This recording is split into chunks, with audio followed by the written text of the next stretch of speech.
తాకట్లో ఉన్న మీ బంగారాన్ని విడిపించి ఆ రోజు ఆన్లైన్ రేటుకి కొంటాం. Sharma gold company. నమస్కారం, వెల్కమ్ టు సుమన్ టీవీ. నేను గీతాంజలి. నవంబర్ 4వ తారీఖు మంగళవారం, వైకుంఠ చతుర్దశి. కార్తీక మాసంలో పౌర్ణమికి ముందుగా వచ్చేటువంటి ఈ చతుర్దశి ఎంతో విశేషం అని అంటారండి. కాశీ లాంటి మహాక్షేత్రాల్లో ఎంతో వైభవంగా అక్కడ పూజా కార్యక్రమాలు జరుగుతాయి. అలాంటిది మన ఇళ్లల్లో స్వయంగా ఆ శివకేశవులకి మనం కూడా ఆరాధన చేసుకోవచ్చు. ఎలా చేయాలి, పూజా విధానం ఏంటి, అలాగే చక్కటి పరిహారాలు కూడా ఈరోజు ఎన్నో ఉంటాయని చెప్తున్నారు. తెలుసుకున్న వీటన్నిటి గురించి ఎవరెవరు ఏ విధంగా ఆచరించాలో, ఎటువంటి పుణ్యాన్ని మనం ఈ శుభమాసంలో సంపాదించుకోవచ్చో తెలుసుకుందాం. వివరించేందుకు ప్రస్తుతం మనతో పాటు ఉన్నారు. గత 15 సంవత్సరాలుగా 30,000కు పైగా జాతక పరిశీలన చేసినటువంటి అనుభవం కలిగిన ప్రముఖ జ్యోతిష్యులు బ్రహ్మశ్రీ నందిబట్ల శ్రీహరి శర్మ గురువు గారు. వారితో మాట్లాడదాం. గురుగారు నమస్కారం అండి. వాగర్థావివ సంపృక్తౌ వాగర్థ ప్రతిపత్తయే జగతః పితరౌ వందే పార్వతీ పరమేశ్వరౌ. ఆదిత్యాయ చ సోమాయ మంగళాయ బుధాయ చ గురుశుక్రశనిభ్యశ్చ రాహవే కేతవే నమః. శృంగేరి జగద్గురు పీఠాధిపతులకి, కంచిపీఠాధిపతులకి నమస్కారములు తెలియజేసుకుంటూ కార్యక్రమాన్ని ప్రారంభిద్దాం. గురుగారు, మరి చతుర్దశి, పౌర్ణమికి ముందుగా వచ్చేటువంటి ఈ చతుర్దశి ఎంతో విశేషం అని విన్నాము. అలాగే కాశీ లాంటి క్షేత్రాల్లో చాలా వైభవంగా జరుగుతాయట కదా. మీ మాటల్లో వినాలని ఉంది. అసలు ఏమిటి ఈరోజు ప్రత్యేకత? వైకుంఠ చతుర్దశి, మంగళవారము చతుర్దశి కలిసి వచ్చింది, భౌమ చతుర్దశి. ఇవి రెండు కూడా ఉండడం ఈ కార్తీక చతుర్దశికి చాలా ఎంతో పవిత్రత, పుణ్యప్రదం అని చెప్పవచ్చమ్మా.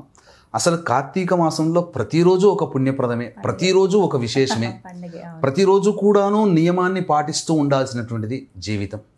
ఇటువంటి వైకుంఠ చతుర్దశిగా పిలిచే నవంబర్ 4వ తారీఖు రోజున అసలు ఎందుకు ఆ విధంగా వచ్చిందనేటువంటి గాథ తెలిస్తే ప్రజలందరూ కూడా ఎంతో సంతోషపడతారు. ఈ రోజున చాలామంది మా మతం గొప్పది, మా మతం గొప్పదని చెప్పి వైష్ణవులు ఒక చోట, శైవులు ఒక చోట పోట్లాడుకుంటుంటారు. ఇప్పటికీ కూడా వాదోపవాదాలు జరుగుతున్నాయి. కానీ ఈ యొక్క గాథ గనక విన్నటువంటి వాళ్ళకి ఇద్దరూ ఒకటే కదా, ఇద్దరు శివాయ విష్ణు రూపాయ శివరూపాయ విష్ణవే, శివస్య హృదయం విష్ణోర్ విష్ణోర్శ్చ హృదయం శివ. శివుడే విష్ణువు, విష్ణువే శివుడు, శివుడి హృదయంలో విష్ణువు, విష్ణు హృదయంలో శివుడు ఎల్లవేళలా ఉంటాడని చెప్పేది మాసానికి, ఈ యొక్క ఆ పదానికి భావార్థానికి ప్రతీక ఈ కార్తీక మాసంలో వచ్చే వైకుంఠ చతుర్దశి. ఈ రోజున ఉన్నటువంటి గాథ తెలియచేసి, ఎందుకంటే వీక్షించేటువంటి సుమన్ టీవీ ప్రేక్షకులు ఈ యొక్క కార్యక్రమం ఆశాంతం వీక్షించే ప్రయత్నం చేయండి. ఎందుకంటే ఈ యొక్క రోజున ఉన్నటువంటి విశిష్టత తెలుసుకున్న తర్వాత ఎంతో పుణ్యాన్ని సంపాదించుకునే అవకాశాన్ని మీరు పొందుతారో అని చెప్పవచ్చు. అన్ని వేళలా ధనమే లాభం కాదండి, పుణ్యం కూడా సంపాదించుకోవాలి. ఇప్పుడు డబ్బు సంపాదించుకోవచ్చు, ఇంకేదైనా సంపాదించుకోవచ్చు, కానీ పుణ్యం సంపాదించుకోవాలంటే ఆ యొక్క చేసే పని మీద నమ్మకం, విశ్వాసం ఉంటేనే ఆ మానవుడు ప్రయత్నం చేసి పుణ్యాన్ని సంపాదించుకుంటాడు. కాబట్టి ఈ రోజున ఉన్నటువంటి గాథ ఏంటంటేనమ్మా, పూర్వం సహస్రదళ పద్మములతో కూడుకున్నటువంటి తామర పుష్పాలు 1000ని విష్ణు భగవాన్ల వారు మానస సరోవరం నుంచి తీసుకొని ఇప్పుడున్నటువంటి కాశీ నగరానికి ప్రవేశం చేశారు. చేసి అప్పటికింకా కాశీలో ఇంకా శివలింగం ఏర్పడలేదట. అంటే ఇదంతా కూడా సృష్టికి ప్రారంభం ముందే ఇదంతా జరుగుతున్నటువంటి విధానం అంతా. కాబట్టి ఇది ఏ యుగంలో ఎక్కడ ఎన్ని యుగాల కిందట జరిగిందో మనకు తెలియదు. ఎందుకనంటే కాశీ విశ్వేశ్వరుడు ఇంకా అప్పటికి ఏర్పడలేదు.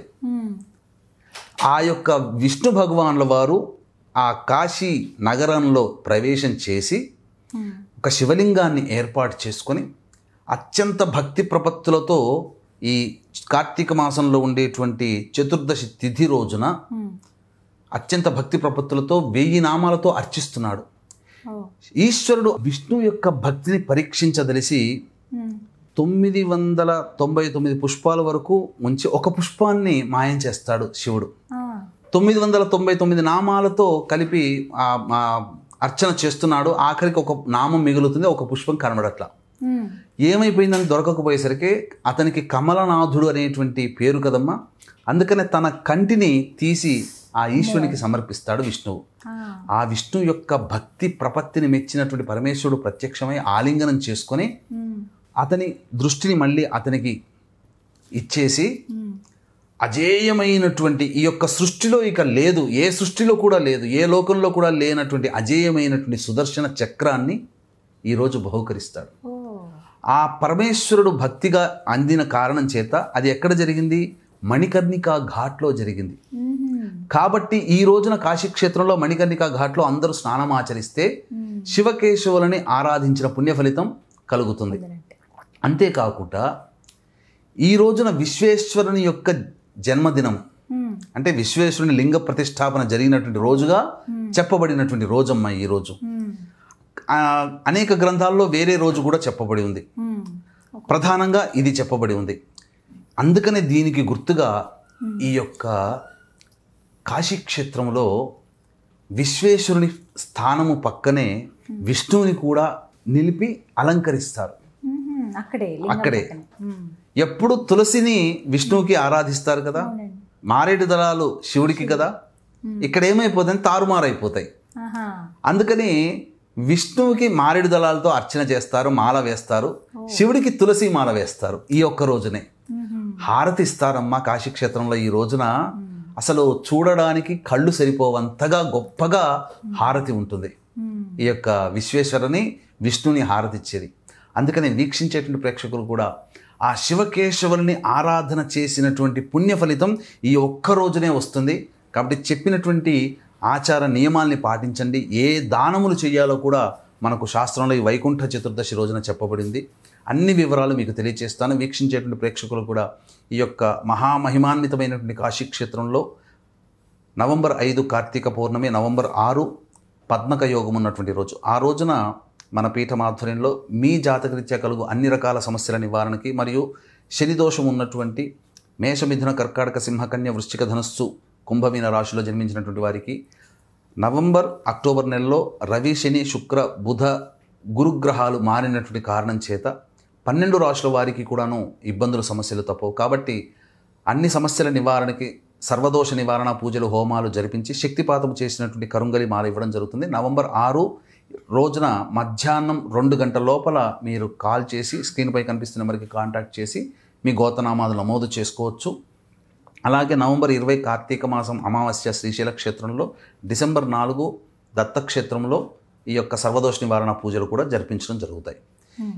ఇక ఈ రోజున ఉదయాన్నే లేచి కాలకృత్యాదులు తీర్చుకొని ఇంట్లో దీపారాధన యథావిధిగా ప్రతిరోజు చేస్తున్నట్టుగానే చేసి తులసి చెట్టు దగ్గర గోమయంతో అలికి బియ్యపిండితో శంఖము చక్రము స్వస్తికు ఓంకార గుర్తు అష్టదళ పద్మం వేసి వాటికి గంధపుష్పాశులతో అలంకరించి బియ్యపిండితో కానీ గోధుమ పిండితో కానీ చేసినటువంటి ప్రమిదను ఏర్పాటు చేసుకుని మధ్యలో మన చేతితో తయారు చేసినటువంటి 3 ఒత్తులని తయారు చేసుకొని ఆవు నెయ్యి వేసి దీపాన్ని వెలిగించి విష్ణు సహస్రనామ పారాయణం, శివ సహస్రనామ పారాయణం తులసి చెట్టు దగ్గర చేయాల్సిందే. 2 చేసి ఆవు పాలు, దానిమ్మ పండు, అలాగే అరటి పండ్లు నైవేద్యంగా పెట్టాలి. ఇక ఈ రోజున ఆ రోజంతా ఉపవాసం ఉంటే మంచిది, లేకపోయినా పర్వాలేదమ్మా. కానీ మనం ఏం చేయాలంటే మారేడు దళాలతో ఒక హారం తయారు చేయాలి. పుష్పమాలం ఎలా అయితే తయారు చేస్తామో అలాగే తులసి దళాలతో కూడా ఒక పుష్పమాల తయారు చేయాలి. చేసి మొట్టమొదలు శివాలయానికి చేరుకొని అక్కడ మారేడు దళాలు పెట్టి ఆ యొక్క ఈశ్వరుని అర్చించి ఆ మారేడు దళాలని తీసుకొని వెళ్ళి విష్ణువుకి సమర్పించాలి. ఆ విష్ణువు దగ్గర తులసి మాలని పెట్టి విష్ణువుకి అర్చన చేసి ఆ తులసి మాలని తీసుకుని వచ్చి ఈశ్వరుడికి అలంకరించాలి. ఈ విధంగా చేసి విష్ణు ఆలయంలో లింగదానం చేయాలి, శివాలయంలో సాలగ్రామ దానం చేయాలి, 2 దేవాలయాల్లో కూడా దీపారాధన చేయాలి, దీప దానము చేయాలి, ఉసిరిక దానము చేయాలి. అలాగే ఈ 2 దేవాలయాల్లో మార్కండేయ పురాణాన్ని దానం చేసినటువంటి వ్యక్తికి యాగములలోకెల్లా ఉత్కృష్టమైనటువంటి ఫలితాన్నిచ్చే పౌండరీక యాగాన్ని పొందిన ఫలితం దక్కుతుంది. అలాగే ఈ యొక్క వైకుంఠ చతుర్దశి రోజున తిలా దానము చేయమని శాస్త్రం చెప్పబడింది. ఎన్ని తిలలు దానం చేస్తారో అన్ని తిలలు ఎన్ని ఉంటాయో అన్ని సంవత్సరాల పాటు దానం చేసినటువంటి వ్యక్తి స్వర్గంలో నివసించే అధికారాన్ని పొందుతాడు. కాబట్టి శివకేశవులకి భేదము లేదు అని చెప్పడానికి ఈ వైకుంఠ చతుర్దశే కారణము. అందుకే సుప్రసిద్ధ జ్యోతిర్లింగ క్షేత్రముగా విరాజిల్లుతున్నటువంటి గంగానదీ తీరమున వెలిసిన ఈ యొక్క కాశీక్షేత్రంలో శివకేశవులని ఇద్దరిని కూడా అర్చిస్తారు, హారతి నివేదన చేస్తారు. చాలా వైభవపేతంగా ఉంటుంది. కళ్ళతో చూస్తే తరించే తప్ప మనం మాటల్లో వర్ణించలేమమ్మా, అంత బాగుంటుందని చెప్పవచ్చు. అవకాశం ఉన్న వాళ్ళు వెళ్ళొచ్చు, లేదని చక్కగా ఇలా మీరు చెప్పినట్టుగా ఇంట్లోనే పాటించాలి. చక్కగా వివరించారంటే ధన్యవాదాలు. సర్వం శ్రీ ఉమామహేశ్వర పర బ్రహ్మార్పణమస్తు.